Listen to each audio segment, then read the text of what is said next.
Today we're in a little bit of a different location. Welcome to my living room. I recently went to a quiet reading club.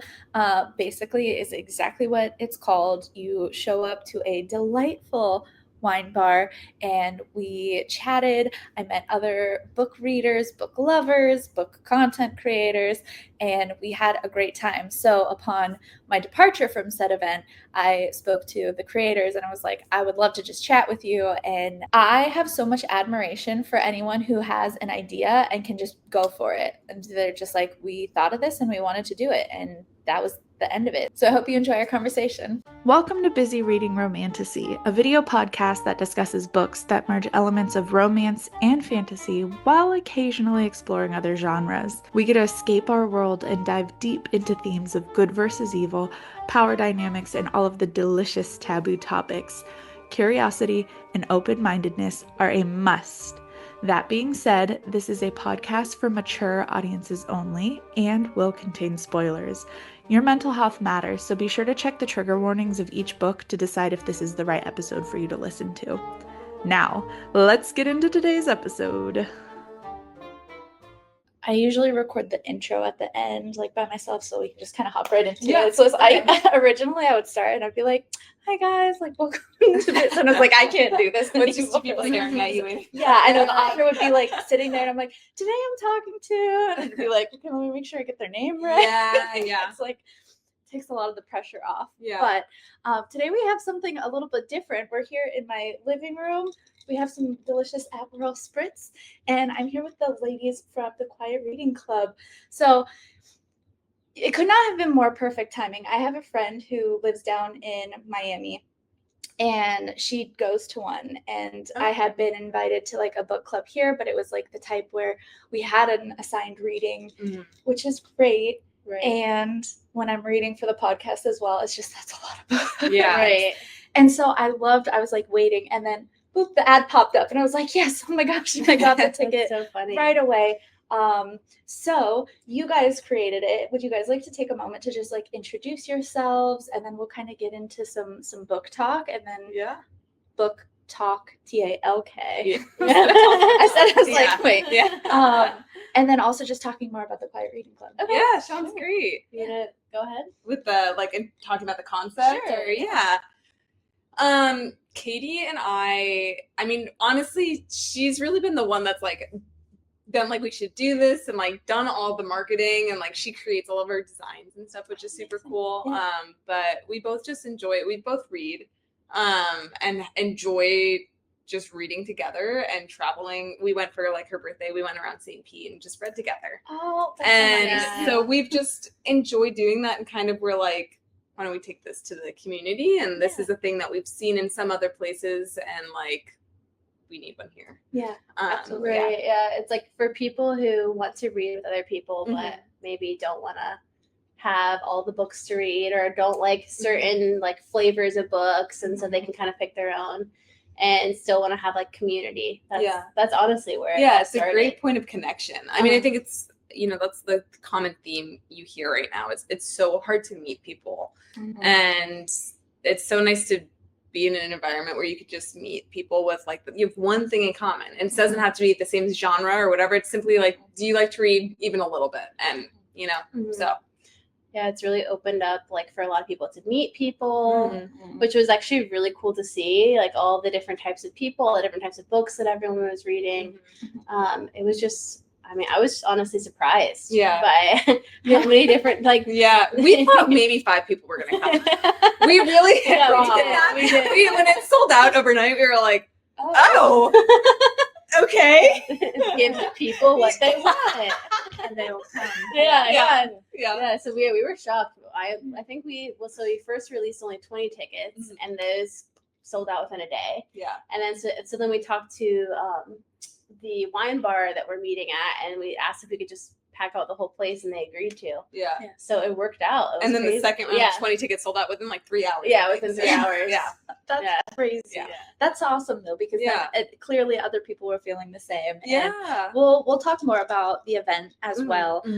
But like starting, at the beginning, how did you guys originally like get into reading? Oh wow. Yeah. For me, I have a very distinctive moment. Do you want me to go first? Yeah, you go first. When I was in, I think, 3rd grade, do you know Maximum Ride, James Patterson? Yes. Wait, no one has ever talked about that. So I was not a reader. Yeah. I read those books, and that was it for me. It was like that straight into Percy Jackson, and then I was just like, that was it. Yeah. But I loved Maximum Ride. I loved it so much, and like then read some of James Patterson's other books. I wasn't as into them, like what was it? The one with the X on the cover. Kyle, did you read up his other books? No, okay. But I know what you're talking about. Yeah. I think it was about an alien, or I don't know. It doesn't matter. Yeah. But yeah, that was like a game changer. And all the books I think were out. No, that's not true. But there was like 4 or 5 books out at that point, and I went through all of them within like a week, less than that. And then Quick sidebar real quick though, but like, because I again, it's kind of interesting getting into reading, and now like most of the content is about stuff that is like currently being published, like the newest, biggest book. Yeah. So every once in a while when I get the opportunity to like dive back in the stuff that I used to love. So Maximum Ride is a series about, it's like, I would call it more sci-fi. It wasn't even fantasy, because it was like a science-backed, basically these group of kids that got bred that were like half bird, like half avian. They could fly, and they kind of just had different, and they were like running away from the, basically, like, I don't know, I'm gonna say like evil scientists that like created them and everything. But like classical teen angst, you're like, if you were at, you know, that age at that time, it was the perfect type of thing where you have, you know, kind of love stories that aren't really working out, and they're just trying to figure out about life. And so actually a cool thing is he wrote that book and then he rewrote it. So there's 2 Maximum Rides. I've read both versions, and they are slightly different. So there was an original one, and I think he just kind of redid it to make it a little more for that audience, for the teen audience. Because the first one that I read was not as it didn't read like a teenage book, you know. Because he's interesting, because he does a bunch of both. Yeah. Like a bunch of products for kids, and then a bunch, I think mostly for adults, though, right? Yeah, absolutely. So that's one that has my heart. Go ahead. Yeah. For me, I wasn't like a big reader growing up. I would say that the books that really like stuck with me were the ones that were assigned in school. So one that I was super into was Bridge to Terabithia. Oh, so good. So I had a flair for the dramatic. Yeah. Like, what is dark? That's as dark as you can get as a child. Yeah. And so I really enjoyed that book. I feel like my journey was like kind of slower than that. I had that, you know, that time when I was reading like different books for school, like The Giver or whatever. All these different assigned books. And then I would say it wasn't until high school when I started reading like Jodi Picoult and really getting into her books, which are also like not dark, but like more serious topics. And I was really into those. And then just kind of like dabbled. But I wouldn't say it was until my 20s that I really started to get into reading. Okay. And fair. like, and kind of discover like what I liked. But I feel like my tastes like kind of go all over the place. Yeah. So what triggered it around your 20s? Like, was it just a good book that you just ended up getting into? That's such a good question. So my dad was a big reader, and I think I always really wanted to be a reader. And I would kind of get into like Franz Kafka and just kind of trying to explore, but also like I know these books are really deep. I like them. Yeah. But just trying to figure out, what do I like? You know, like what is entertaining to me, or you know. But yeah, it took a while. I don't know. That's fair. Yeah. That's fair. I always say that I think it's my own just thoughts. That a lot of people who don't like reading is because they were forced to, usually like through school, and they haven't found the right thing, and maybe it's just like genuinely not their medium, which is absolutely okay too. But I think for most people, I'm like, but if you tried these out, you might really like You just have to find like what works for you. Right. And there's a lot of genres, and I think even today with like social media, there's a lot of noise around certain books that just get like, you know, super hyped up and stuff like that. So it is kind of finding what works for you. Yeah, it took me a while, and I still feel like I'm still like kind of discovering You what I definitely really read enjoy. a much wider genre than Oh, I I have like Yeah. I'm all over the place. Yeah. Truly. She loves like memoirs and then Oh. like mystery, but then Yeah. also like what was the Dostoevsky, like Yeah. Russian literature Yeah. and like so Very she's really- random. Wow. Mine's much more Okay. narrow. I just kind of like dabble, and Yeah. I'm trying to figure it all out. Yeah. Yeah. No, I love that. That's the best. I think, and that's something that I think I tend to overlook because I am so firmly in the romantasy genre. Mhm. It's not that I don't like anything else. There's just so many. Yeah. So it's like I And there's know I so like many it. books in each series. Okay. Yeah. Oh gosh, don't get me Yeah. started. I know. I kind of get like the book blues sometimes. Yeah. Yeah. Think about like all the books that Oh, I yeah. want to read so badly, and I just can't. We're never gonna touch yeah. the surface. It's like a Yeah. mini existential crisis. Yeah. It is. Yeah. Able to. It kind of But so I forget that like I can look into other ones Right. and enjoy them and read them for our book club. The first month we got a thriller, so Gone Girl, which is classic. I hadn't seen the movie. I kind of knew the concept, but even that was pretty surprising as someone who, like doesn't really read that kind of stuff. And I was like, oh wait, actually it's kind of getting Right, good, yeah. you know. So I think that's awesome to continue to explore. One of the things that I've really enjoyed about the podcast as well is that it helps encourage me think about like the deeper themes and like to be able to talk to someone about them because a lot of the times it is just like I'm reading and I'm like, oh, this is so great, and like no one else knows, you know. It's a very individual experience, right. but I love finding those like deeper themes and things that like characters I've related to or kind of situations that we may never experience, but we get to like experience them through books. So I'm just curious if there's any like moments that come to mind for you guys of like things that you've read where like, not to be dramatic, but like it changed you as a person or like that really kind of just hit you and maybe even like changed how you view the world or just like, yeah. That's such a good question. Yeah, I would say for me, like having family members who have passed, like A Grief Observed by C.S. Lewis. That was just talking about grief. Like that was really impactful for me. I don't know. That's like such a good question. That's probably the main one that really comes to my mind. Yeah. And then, like I said, not to keep going back to the Bridge to Terabithia, but like as a child, that did speak to me so much, and it made me think about all the bigger things in life, you know, because I think, what are you when you read that, like 10 or 11 or something? So I would say that was like a big one for me as a child. I don't know. How about for you? I'm trying to think. The one I can think of, which I wouldn't even think, I don't know. I like am gonna say this, and maybe I'll think this isn't true later, but I think The Great Gatsby for me was like one of those books that I read in high school, hated it. Read for like one of my freshman year classes at college and didn't like it again. And then I read it again in this postmodernist literature course. Just modernist literature course. And I loved it. And I think that was the first time that I was just like, oh my gosh, like I went on to be an English teacher and like that really had influenced me and like just changed, I don't know. I think the trajectory of my life in that way, because I think The Great Gatsby is one of those books that is really one of the first books I feel like that you read in high school that you see how intentional authors are with layering and word choice and like all those things. And I think, you know, you see so much growing up, you're like, oh, this is ridiculous. My teacher's just saying this and like making up this stuff and like where are they getting these like concepts from? But I think The Great Gatsby, you're like, oh, I can actually truly trace like his influence from like T.S. Eliot's like poem or like the war, all these things that are happening at the time that like F. Scott Fitzgerald's writing these things. And anyways, so that's it for me.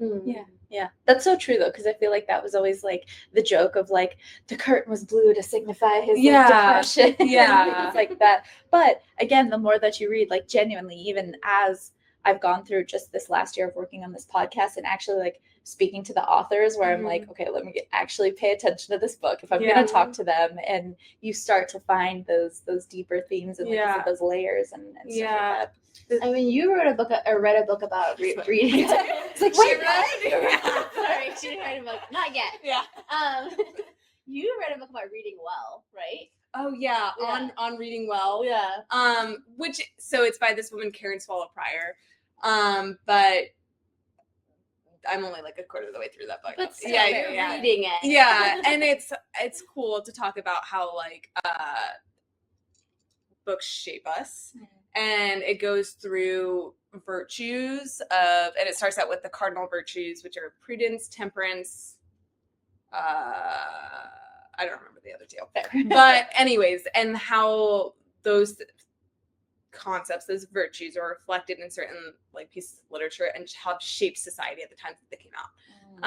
Great Gatsby was one of them, actually, but there was a couple more obscure books that I didn't, like tomfoolery, where that phrase comes from.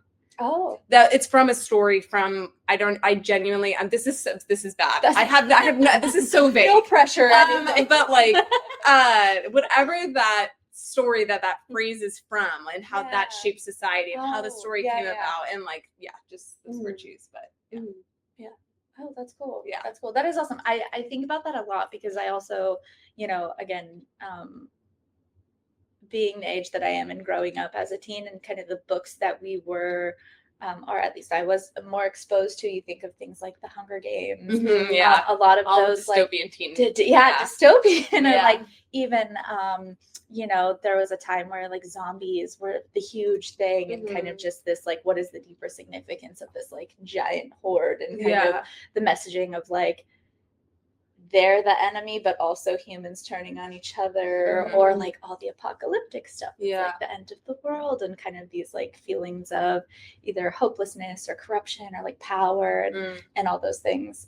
That's definitely kind of wormed its way through. Where once again you're paying more attention, you can be like, oh, I see what this like, what it means. Even The Giver, I love that one, and I loved reading that one. And just like the same thing where, as a kid, you're reading it and you're like, what? Like, I remember I could not even visualize what it was like to not have color. Like, just, and it's those little things that kind of set it off, where I think it's fascinating as well, the older we get, to kind of go back to some of those books that we've read, to see how much we've changed as a person, and how different the book is, where I'd be like, oh my gosh, like I didn't even get half of what was going on. The way that you're just like a child's mind interprets things. Like, you're getting a peek into your own brain 10 years ago, 20 years ago, whatever that looks like, that you're like, oh, I didn't even know that I thought that way until just now when I'm rereading it. Absolutely.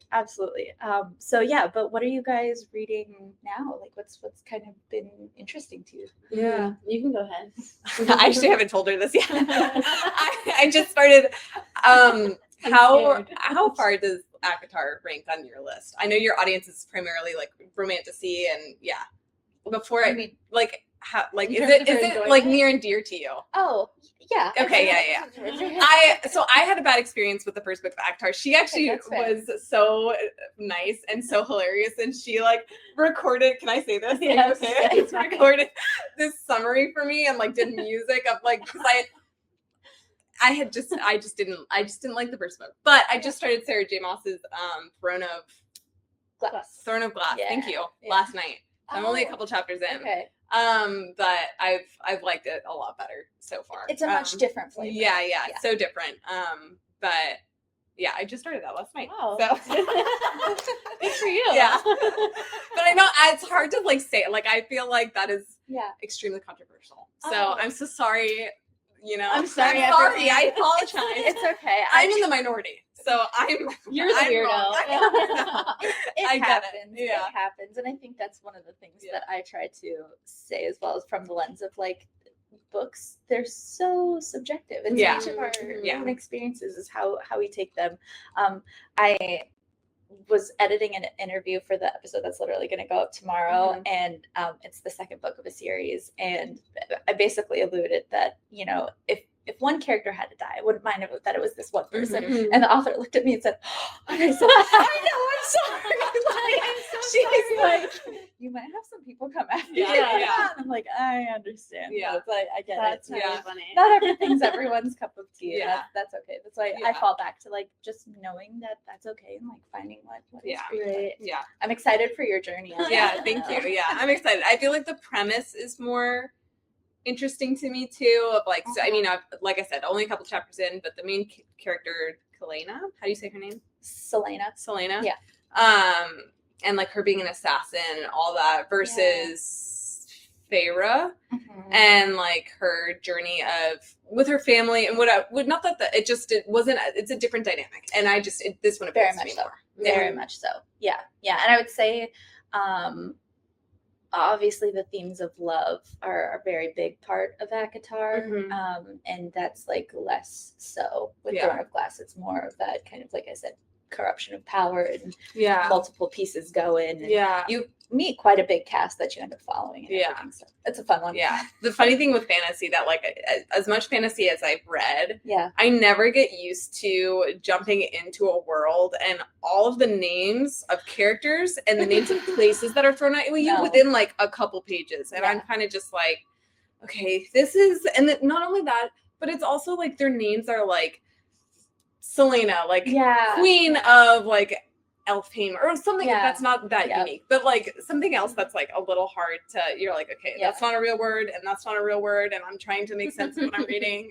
And on our previous podcast we talked with another podcast about the Throne of Glass books, I believe, and they had listened to the audiobooks and I didn't, so again I was just like, and so what I called like a darlin, I think it's called Adderlin, and I was like, oh no, oh my god, no. I mean that's like Feyre. I didn't know it was Feyre until she told me, and like same thing, like I would never have known that's how you pronounce. A lot of times I just Google it. Oh, that's fair. I Google it and either it'll tell you right in the search bar, like right below it, or it will send you to like a YouTube. And I'm like, okay. And then I'm okay with whatever they say. I think if it's long enough, my brain just turns it into mush. Right. Like, I just know who they're talking about. Yeah. And then I get to the podcast part and I'm like, how? Yeah. How did you say that one? Little things, but awesome. Yeah. Okay, cool. What are you on right now? So I normally listen to a book and read a book at the same time. Yeah. Right now I'm listening to Normal People. Okay. That's right. Yeah, I'm very late to the train. Very late to the train. Is that a phrase? It is now. And I'm on board now. Keep going with the train analogy. All steam ahead. I don't know. I'm really actually enjoying it. It's kind of shattering me. I had started the show and I'm like, okay, I think I would actually really enjoy like listening to this or reading this.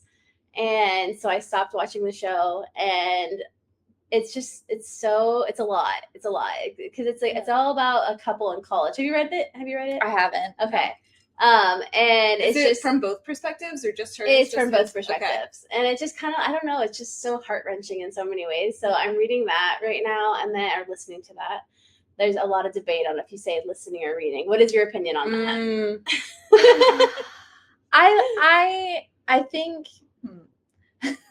come on, give it to us. I like the distinction. I think you do. Okay. For me personally, I don't listen to a lot of audiobooks, but that's because if I'm listening, my brain thinks, oh, you can do other things. And thus I am not getting anything the minute I focus on something else. That's just me personally. I admire everyone who can, but So I'm listening to that one and I'm reading A Year in Provence or Provence. I don't know how you would say. Okay. Yeah. Who's the author? Gosh, I was scared that was gonna. I don't know. Oh, okay. But it's just the life, a couple's like, entire life in a year kind of thing. Okay. Yeah. Okay. So it goes month by month. Yes.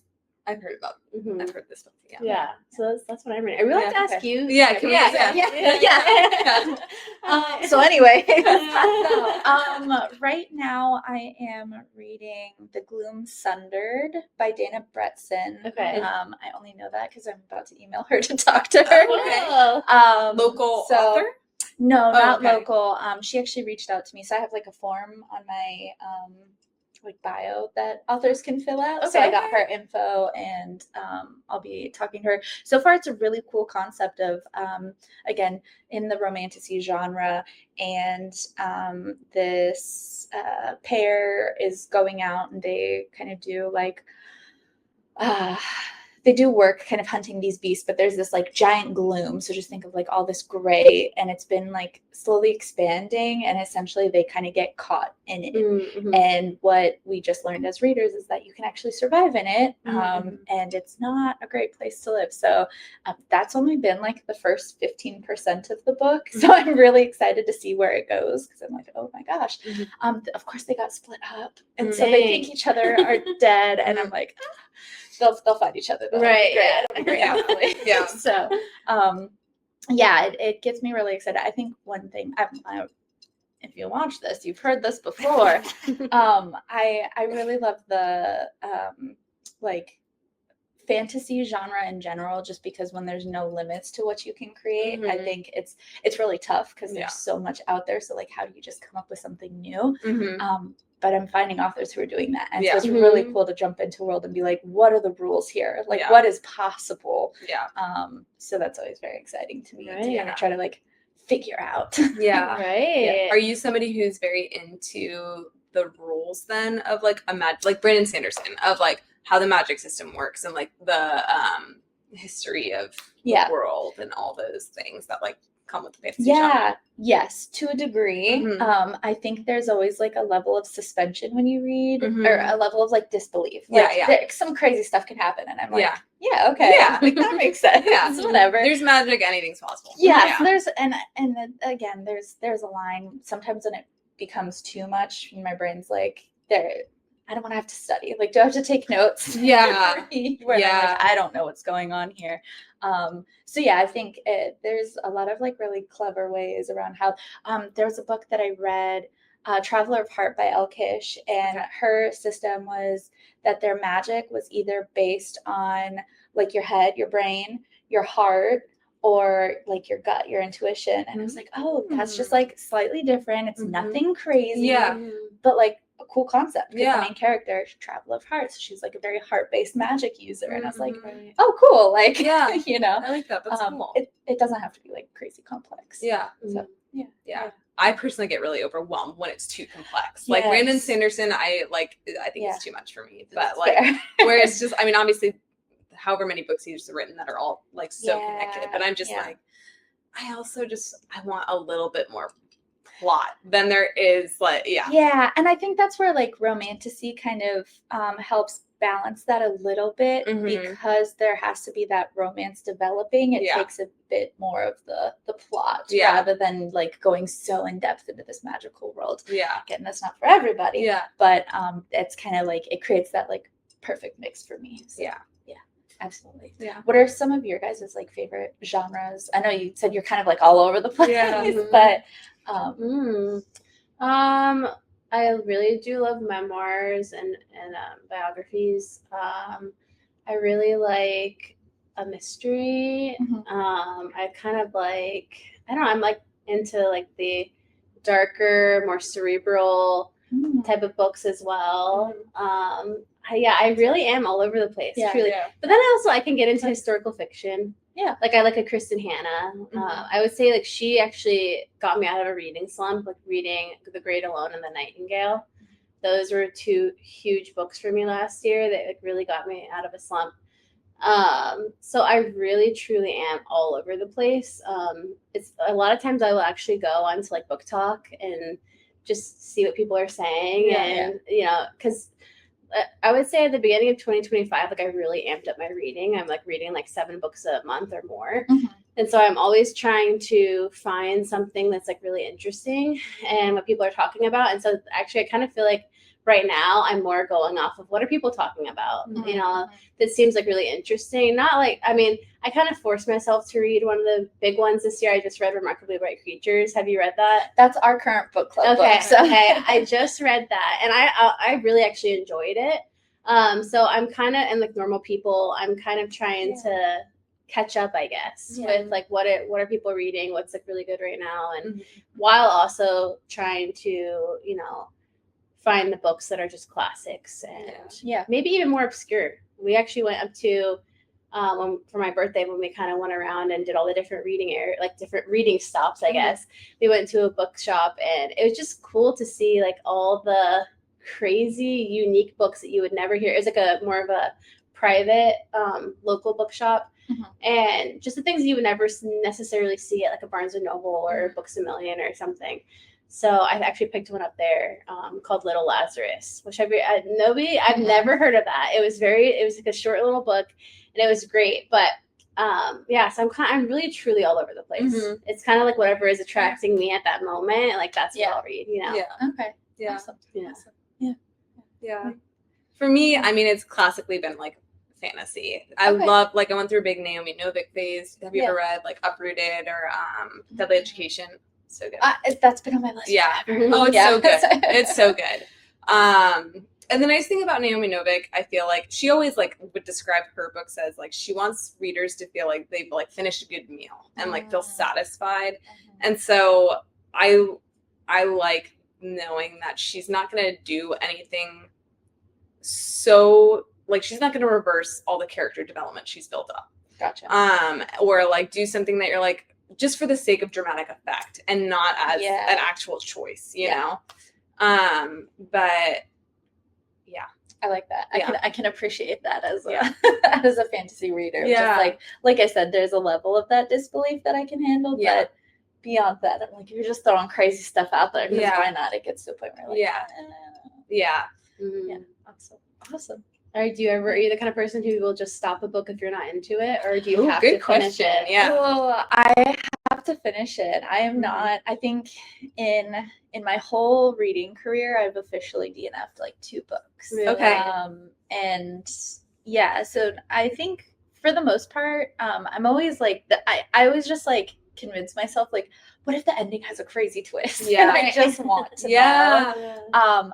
I find that sometimes when I'm questioning a book, if I finish it, it ends on a higher note than where I'm at in the middle. Like sometimes I hit that middle slump and maybe it's like, you know, the conflict is dragging on too long or something's not like clicking. Like you said, almost the satisfaction once I've had it at the end. I'm like, oh, okay, well, actually that kind of was interesting. Yeah.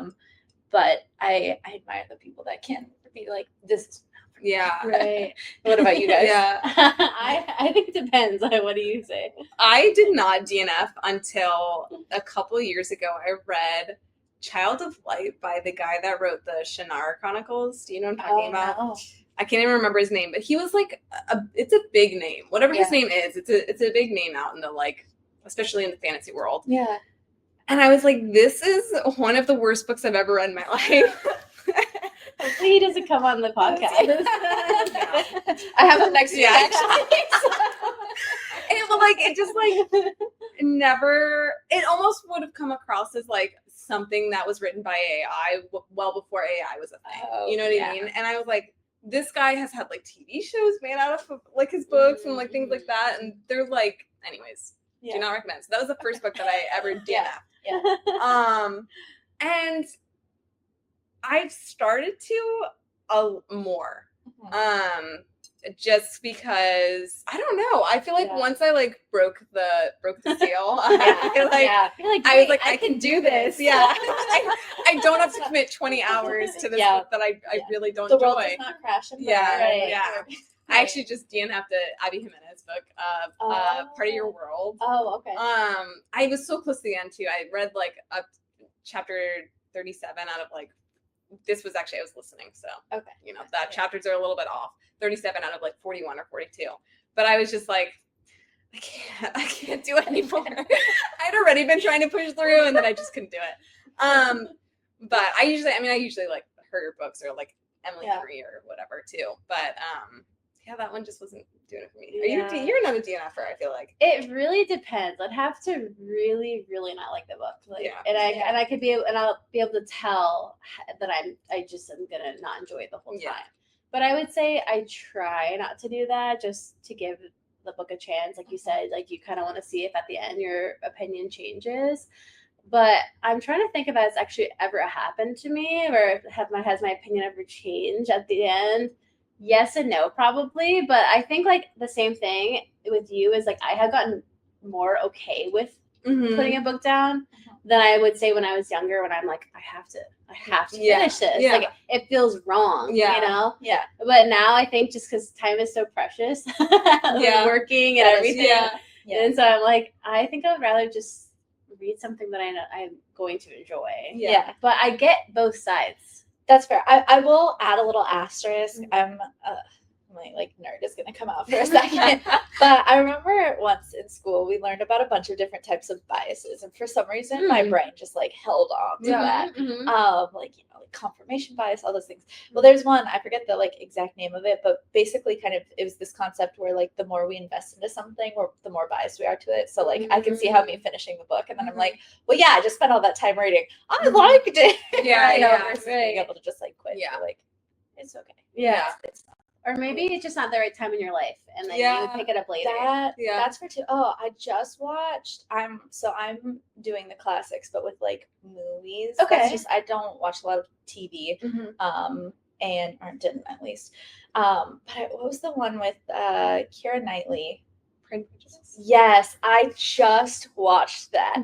Oh, like, for the first time? For the first time. Never ever. read the book or anything. That is crazy. No. And I loved it. And I was like, you know what? I'm glad I watched it now, though, because me, like, 10 years ago would have been like, this is stupid. I don't get it. That's what it was with When Harry Met Sally. I watched it when I was 16, and then I watched it again when I was an adult, and I was like, oh, I actually like this movie. Yeah. You need that, like, life experience where I'm like, oh, I understand. Yeah. Right. Now you love it. Now I'm, like, working my way through some of those where, like, I knew just as a teenager, I was like, oh, I've never. Are you going to read it? I don't think so. That's okay. I hated on one of your near and dear books. You can hate on one of mine. I think a debt is paid. We're even. Yeah, it's been great. There's something about, like I said earlier, about being forced to read certain things through schooling. There was a couple of the like classics that I had to struggle my way through, and it just turned me off for anything that I deemed like old enough. That kind of literature, my brain is just like, please, no. Yeah. But there's a flip side, because like I've read Frankenstein, so I change schools every year. We just moved a lot. Every year in high school, or every year your whole school career? Almost my whole school career. I never went to school longer than 2 years until I got to like college. I did the same college. Wow. But it was crazy. Like military all over. That's That's what everyone asked. No. Oh, we talked about this. Yeah, that's right. Yeah. My mom just really liked to move. Yeah. So, Okay. It gives you a lot of insight about life going from school in like Seattle compared to here, compared to like Texas, where like our class has like 500 students. Right. But it's what were we talking about? I was like, moving everywhere. Sorry. That was my bad. Classics? Yeah. That's for you. I got to somehow I ended up reading Frankenstein like 3 years in a row for like literature in high school. So I know that book very well. But by the back of your hand. There was a couple other that maybe it was like A Tale of Two Cities. Okay, I was like, that's a hard read. That was just really rough. That is a I'm really a hard Dickens read. girl. Tale of Two Cities is the one Dickens book that I've not read that I'd actually like to, but which is hilarious because that's one of the most famous. But everything else I've read by him, I'm like, it's not good. That's Now you're gonna insult Dickens? That's crazy. I will happily insult Dickens. I don't. You start getting messages. I know. Like, I know. I'm so Nobody's sorry gonna to come bring to our club. I'm so sorry. all the All the controversy. controversy. I'm so sorry. I was just talking about how nice book people are. Well, anyways, I'd love to kind of flip back to the event a little bit more. So, like, you had this idea. You're like, we can do this. What did it look like getting to kind of the preparation and setting up for it? Yeah. Okay, so I'm really into event planning. Yeah. In general, I have like a marketing background. And I feel like it's important to say this is like not an original idea, kind of as you said. Yeah. I just I want to give credit where credit's due, but we just kind of had a vision for it, and we wanted to highlight local people, and we wanted to make it I don't know, I feel like from my marketing background and my like graphic design background, I feel like aesthetics are so important. And it's funny because a lot of people have commented on like the aesthetics of They're our so group. cute. Like, I love Thank it. you. Thank you. And so like I wanted it to be like appealing to people. Yeah. And so we kind of honestly just started with this she said, we were like really interested, and we like going places and reading. Like even like my husband and I, it's like we go to the hotel, we're in the lobby, we're reading. Like that's what we're doing on our vacations. And like we're the same way, where if we're gonna go to a coffee shop and we're gonna read, and we wanted to like create a space that was really comfy and I don't know, enjoyable and so that's kind of how it all started, really. And so we had the idea. We kind of started with the branding and what is this going to look like and how what's going to appeal to people. Then we worked on that, and then we kind of secured the spot, which is in a wine bar, Block 15 in Sarasota. Had you been there before? So like, yes. Like this that's would like be a spot. Okay. That's a spot. Yeah. And during the week they're like a little slower, so we're like, well, they maybe would love this, you know, like let's talk to them and see what they think, you know. And so it all just came together with that, and then kind of trying to figure out the model and how are we going to set everything up and what it's going to look like just hour by hour, and kind of work through those thoughts. And then we just put up the tickets. It was honestly a couple days, I think. Which was fun for me. So like it was so funny, like thinking about the graphics and things. Like it was always a surprise to me, because she'd be texting me, she's like, what do you think of this? And then there'd be 20 different things that she'd like created of like our poster board, or like, why don't we do a raffle? And I'm like, yes, that's amazing. I love it. And so you know, I felt along for the ride and with those things, you know. But happily so. And so I think we kind of released the tickets maybe a month beforehand, and then kind of after that kind of started to like flesh out exactly what we were doing. But it's such a simple idea, like we weren't very worried. And so it's like once we had the place and kind of had our like the landing spots where people could kind of go to like learn more information, we just figured it out from there. And we're still figuring things out. So we're like trying to figure out, you know, when should we release tickets, and like, you know, because when we first released tickets, it was 45 spots. We had like over 30 people show up, which is great, but it's still, is that too far out in advance? So we're like trying to figure out all you know, figure why the tips out. People not show up. Exactly. And we're gonna hunt you all down. We have a list. We know your start names. getting correct. You signed up for this event, but you didn't show up. Oh my gosh. And so once we kind of had those like little details figured out, and we're still kind of playing with ideas, like so for in the fall and the winter we want to meet in parks, and so we are open to honestly having it anywhere. Right now this space is working out really well for us, and it seems like a good spot. It's in downtown. It is. And it was beautiful. Like at least half of our table, we're all just like getting content of each other as well too, to like post and our stuff like that. So that was cool too, seeing so many people with like Gracie was at your table too, right? The girl that she has her own like book talk TikTok, and I don't know, there was a couple girls in there, or like I don't know, it was just cool to see everybody's background and where they're taking things, and that was part of the most amazing thing, was to just show up to an event. So I went by myself, despite me telling all of my friends about it. I will say, it's fine. They didn't move fast enough to get tickets. But to be able to just walk into somewhere and not know anybody, but to be kind of have this common interest, that's exactly how it worked out. Her and I think it was her sister, I believe. They were at the table already, and I just walked up and was like, "Hey, is anyone sitting here?" And then we had like a whole full table, and it's so amazing to. You know, they were getting videos, and then she like turned over to me and she's like, "Hey, do you want a video of like you reading?" And I had my little your video, your reel was so cute. It was so easy to do at a place like that. And so just like that speaks to the community as well. I think that just we were all there, and you know, we were talking about the different books we read. So I really appreciate that you guys posted like schedule of sorts beforehand on your story. Like I think that is one thing.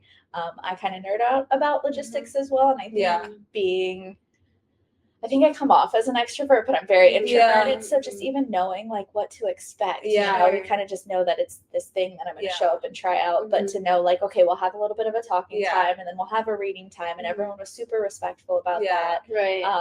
I feel like that's the way that we both operate, though, where if we don't know what the expectations are, we have to talk it out of like, what do you think the first 30 minutes are going to be like? We're going to walk in together. Like, we kind of like plan it out verbally, you know, like, okay, there's no context. So we have to imagine what that context is so that we feel more comfortable. So it was kind of nice to just put it out there. People. Like, this is exactly what you're doing in these time brackets. Yeah. No, it worked out well. And it was so cool to see how, like, welcoming everyone was. Yeah. And it was funny because, I mean, the nature of it is you kind of expect people to come in one or two or, you know, a smaller group. And so as people would walk in and they'd walk in by themselves, it's like her and I are thinking, okay, who can we talk to get people to, like, you know, to talk to, like, this person's over there alone or whatever. We did not have to do any of that.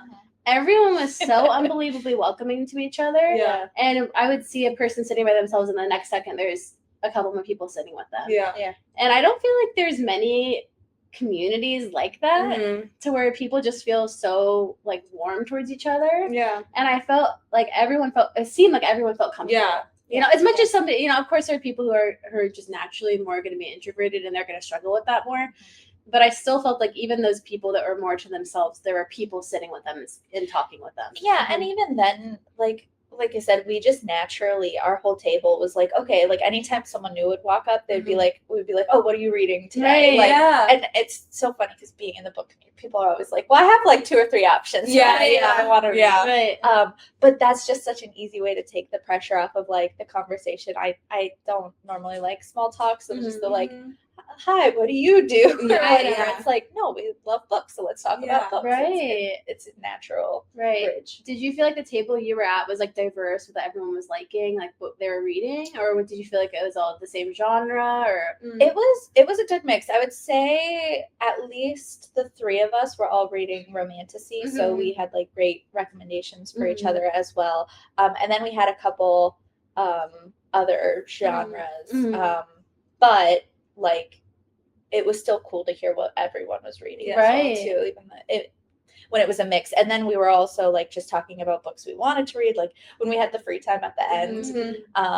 We were all like, we all had our phone out so we could like take notes on what other people were like reading or what they've read. Or there was one lady at our table that had asked what was our favorite book that we've read so far this year, so then we were all writing everything down around like, okay, you liked that one, okay, I'll check it out, you know. One thing we noticed also about the group was that there were a lot of people there, like they say the groups of 2 or 3, who were from other book clubs, and they were using the time to read, to finish their books. And I thought that was so cool. And like, I didn't even think about that. We were kind of joking about like calling it like your book club's book club. Just because there were a lot of people there who were there like to finish their books. That makes sense. And so I'm like, we need to advertise that more, because it's like I would never have thought about that, but there you go. It's like setting aside time to actually get your book done. You know, that's a thing. It's like you join a book club and then you're like, oh, I need to read that book by next week. Right. And that's what a lot of them were saying, because we had it at the end of the month. They were like, oh, next week my book club is meeting. You know? And so they were like, I finally got to finish it, or whatever the case.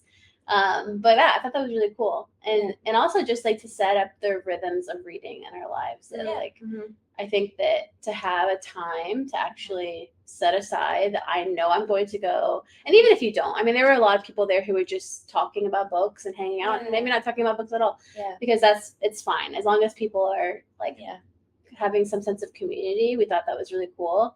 But everyone was great. It was so much fun. It turned out so well. We were really, really pleased with the turnout. It was awesome. I definitely left feeling like I need to like read outside of the house more. Like it's so easy to just kind of like get cozy and hole up, but there's something about just having a nice environment where you can just like slow down.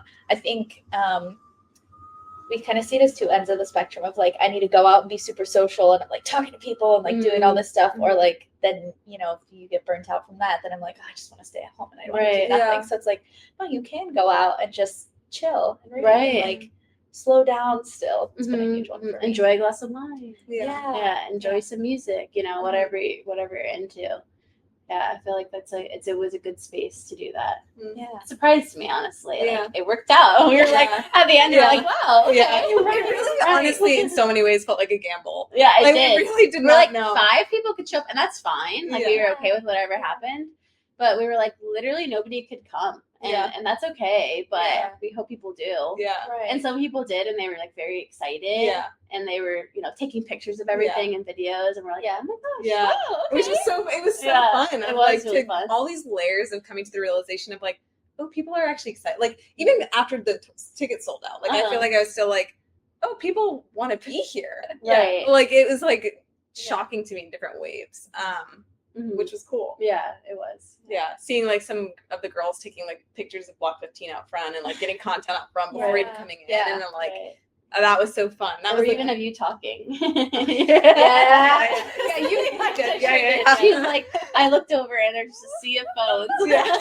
No, that was the most. That That was the weirdest thing that I've ever experienced, of like starting to talk and then everybody pulled their phone out. I was like, okay, I can do this. I know. Right. Yeah. Oh, sorry, go ahead. Oh, so I was just gonna say that I think that's like such a great. It was a small, intimate environment where, like, so I used to do like travel vlogs back when in my like teenage days, and I didn't really care then.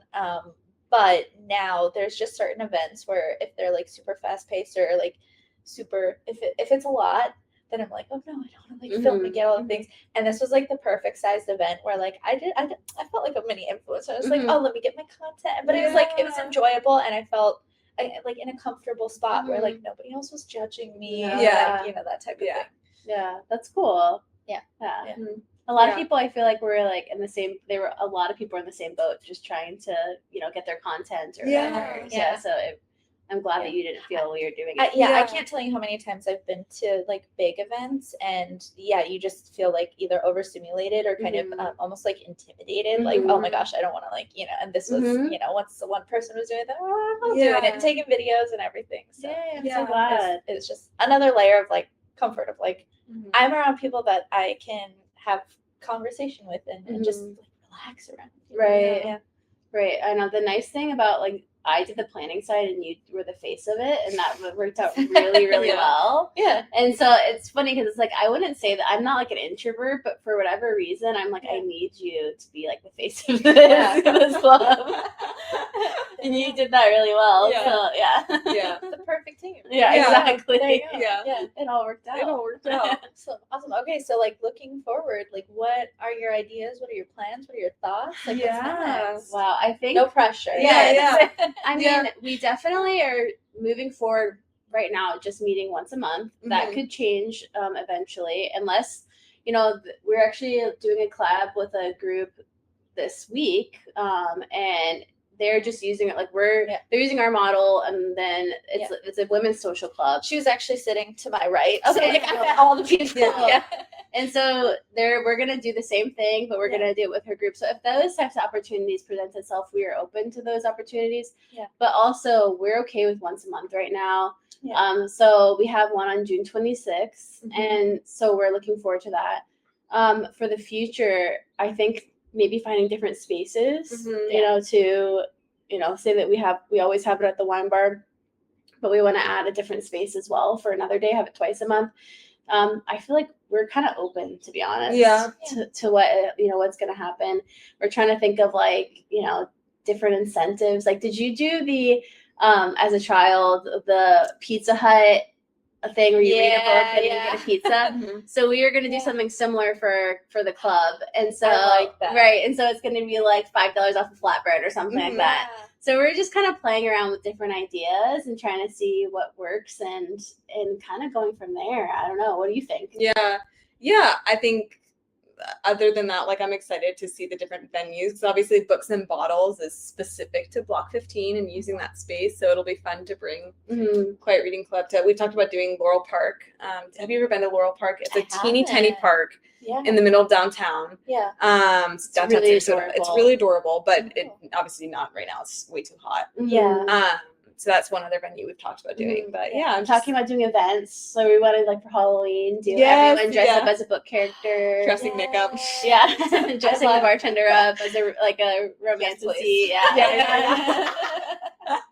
So we're kind of like playing around with different ideas and just seeing what people like, and but I don't know. We kind of have a lot of ideas. Yeah. So we'll see what happens. Yeah. No, I'm excited to see how it continues to just grow and evolve. And Yeah. I love the tracker idea. Yeah. Like, I think there's so many ways that you can play with it and just have fun. And I think there's an element of like being almost kids again, like just being able to be free and just enjoy and read. And I think it's so important to make sure that we have like time set aside to be able to unwind and relax and socialize and just have fun with our time. Yeah. Yes. Yeah. Definitely just creating like more space for people to meet friends. Yeah. Honestly, it's like, I just want everyone to have a friend. Yeah. And I feel like that seemed to me like such a welcoming place that there were people who got each other's numbers and, you know, networked. Yeah, we're networking a little bit. And so I think that was just really cool. And so going forward, just making more opportunities for people to be able to meet other people. Yeah. And who maybe wouldn't otherwise meet people. You know, well, I feel like a lot of times readers, it's like you have the, you know, the vibe that you're a more introverted, quiet, you know, person. And so to have a place where people can go and meet people, I think would be like really special. Yeah. So that's honestly what I'm really looking forward to. Yeah. I know. I'm most looking forward to seeing like repeat people. Yes. Yeah. That's Like, what we're I talking think, about. Yeah. Growing and getting to know each other. Yeah. And like having a core community in that sense of like you're expecting to see those people now every month. Yeah. Right. So yes. I'm excited about that. Yeah. And even adding another layer, like as someone who has been more and more in the book world, it's nice to have an event, like I said, that's smaller scale, intimate, where you can meet people that doesn't have like a $400 price ticket. Right. If you're going to conventions or like even the balls, like as nice as they are, they're expensive. Right. And it's tough, you know. So it's a great opportunity. Yeah, I think that's actually important to mention. These are free events. Yeah. They don't cost anything. Yeah. We say sold out because that's just the wording on the website of Eventbrite. Right. But they're completely free, and we want it to be accessible to anyone who wants to come. Yeah. There's no agenda other than just meeting people. You don't even have to read. Yeah. I mean, you should, but that was like, you know, just scrolling on their phone and like just an opportunity to be around people. Right. Absolutely. And absolutely. Not only women. Right. We just happen to have more women at the last event, but it is dominated. We were actually joking, like doing an incentive, like if you can bring a guy to actually come and read, like you get a certain percentage off or something. Oh, see, I absolutely would. Like immediately, like you were coming with me. So maybe we'll do that. $5 off. Yeah. Get him to read fiction. Oh, if you can, then it's $10. Not a World War II. Yeah, no war. You know, no biography. Or like a little book, like Scavenger Hunt or something. Like I just little fun games. On top of it. So. Exactly. Yeah. Awesome. Yeah. Well, is there anything else that you guys wanted to be sure to mention before we wrap up? I feel like the price thing was a big important part to mention, so people feel like there's no wall that keeps them from coming. Is there anything that you feel like? No, I think just also an encouragement of like people have come from kind of not all over, but a decent distance. I mean, I think that was cool to see too, of like traveling for Tampa, Northport. You know, people are driving an hour. You know, to come, but and your point being to that. What? Yeah, well, just that, like, not thinking like, oh, I don't want to be like the only person from out of town there, or feeling like that's a barrier. Well, like, oh, it's in Sarasota, I don't know Sarasota. Right. If you're not local, like that's what so ironically, I'm there too much. I go out a fair amount because I like to go dancing. I had never seen that before. Oh, really? Nobody has. But I swear I've never. I had never seen it before until I think you found it or you suggested it like a couple years ago. They're really well hidden in there. Well, they're also like right between Evie's and somewhere else that are like kind of two bigger places. Yeah. It's like that. Yeah. Back there. Well, I appreciate you guys so much for coming over and chatting. Can you let everyone know where they can find you? Yeah. Sure. So on Instagram, Quiet Reading Club. That's the only place we're at right now. Maybe one day we'll have a TikTok. We're not there right now. But that is where all the information is on our events. And then usually if we have an event, it'll be in the bio and you can click it. And then there's the Eventbrite right there for you to sign up. So that's honestly right now the only place Yeah. where Nice and personal. Yeah. Yeah. The good thing is if you decide to launch a TikTok, like use all the people that are coming as like Exactly. content creators. Exactly. Like everyone make one reel before you leave Yeah. or whatever. Yeah. on TikTok. There'd be no shortage of ideas. Yeah, for sure. Which we would need because neither of us have ever Done anything like TikTok. that. Yeah. Next thing so, you know, we're yeah. all doing a little dance. Yeah. Wine card. Yeah. Hey, I'm open to it. Yeah. There we go. Plenty to come. Well, Yeah. thank you again. This has been great. Yeah, so Thank great. you. Formal apology again for the ACTAR community. Yeah, have you been offended in this episode? And the Dickens community. No, I don't apologize for that. I don't care. That is Yeah. If you've made it to this point in the episode, thank you so much for watching. I'd be incredibly grateful if you showed some support either by following or subscribing, depending on what platform you're watching on, and leaving a comment. You can always follow me on Instagram at busyreadingromantasy or on TikTok at busy.reading.romantasy to see what I'm up to. You can also email me at busyreadingromantasy@gmail.com to tell me your thoughts, dreams, secrets, or if you just have any book and author suggestions you'd love me to cover. Grab yourself a good book, get cozy. I'll see you next Wednesday for a new episode.